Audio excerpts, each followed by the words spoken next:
So there's a common expression in the English language, timeline. We think of time as a line. The past is behind us. The future is in front of us. I put this behind me. That's in the past. Let it go. It's in the past.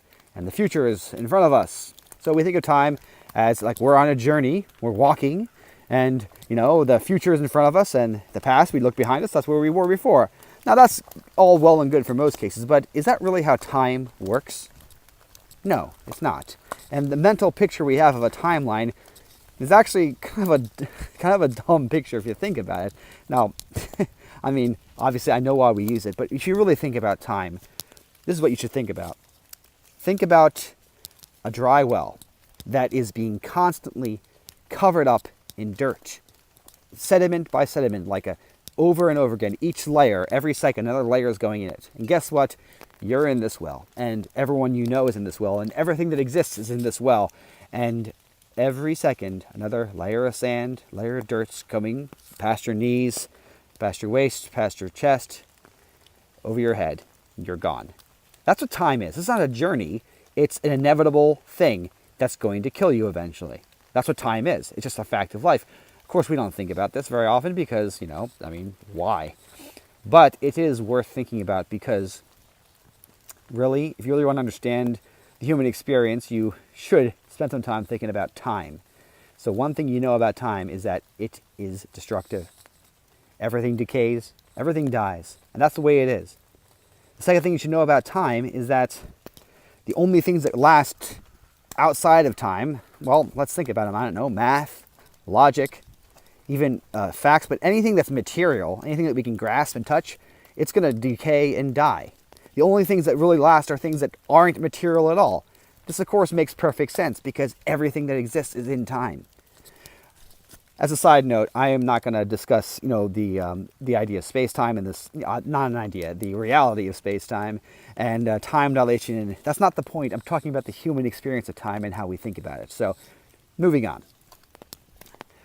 The question I want to ask is, what would it be like to be outside of time? Because we often misunderstand this. For example, we think of like heaven and hell. Oh, these are places you're going to be there forever. You're going to be there for eternity. It's going to be unending. I don't think that's how it's supposed to work, that idea. Whether you believe it or not, it's important that we understand it properly. Life unending is not a happy thought. No one thinks that. And anybody who thinks that what we mean by, what like Christians in general mean by heaven or hell being unending, that can't be the right way. Who has life unending? Vampires. Life unending is a terrible thought. But to be outside of this well, to be outside of time, what the hell is that going to look like? I have no idea. If you were expecting me to answer that question, I can't. No one of us can. But I think that's going to be something that we won't even be able to comprehend. The one stupid thing you could do is think of heaven or hell or anything, any idea, whether you care about it or not, that involves being outside of time. The one stupid thing you could do is think of it as something that's unending. Like that's basically still being in time. Only it's not affecting you, but it's still, the constant wearing boredom. That's not going to happen, I think, if you are really outside of that well. So what can we possibly grasp what it's going to look like being outside of time, if that's even possible? I think we can, if we think about time a little bit closer. So there's 3 parts of time: the past, the present, and the future, right? So the past, that doesn't really tell us what it is to be outside of time. That's like the sediment, that's the decay, that's the ground beneath our feet. The past is below us. It's not behind us, it's below us. And the people in the past are gone and dead, just like the dinosaurs. And we are standing on them as a foundation. That's what the past is like.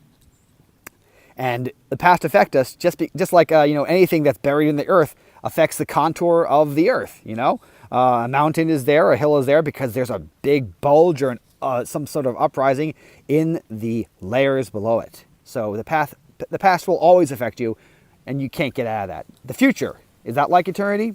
Well, the future is nothing. It says nothing. It says emptiness, right? Nothing there.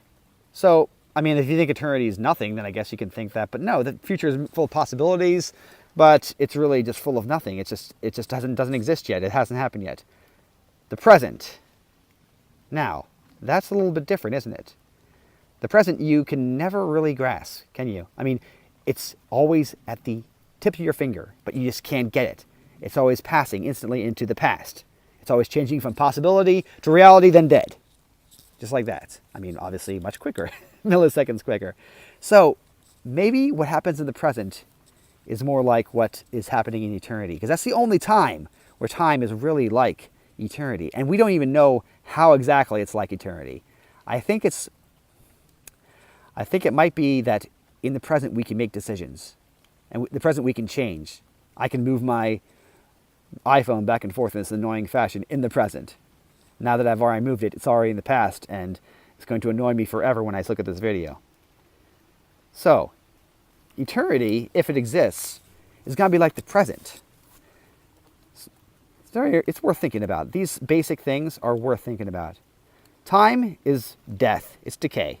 It's just the way it is. It's also inevitable for anything that we can grasp or touch, but not so much for things that we can't grasp or touch. So what are those things? I don't know. Logic, math, reasons, perhaps virtues. That is another story. Anyway, I hope you enjoyed this little thought-provoking video. If you do, please subscribe to my channel.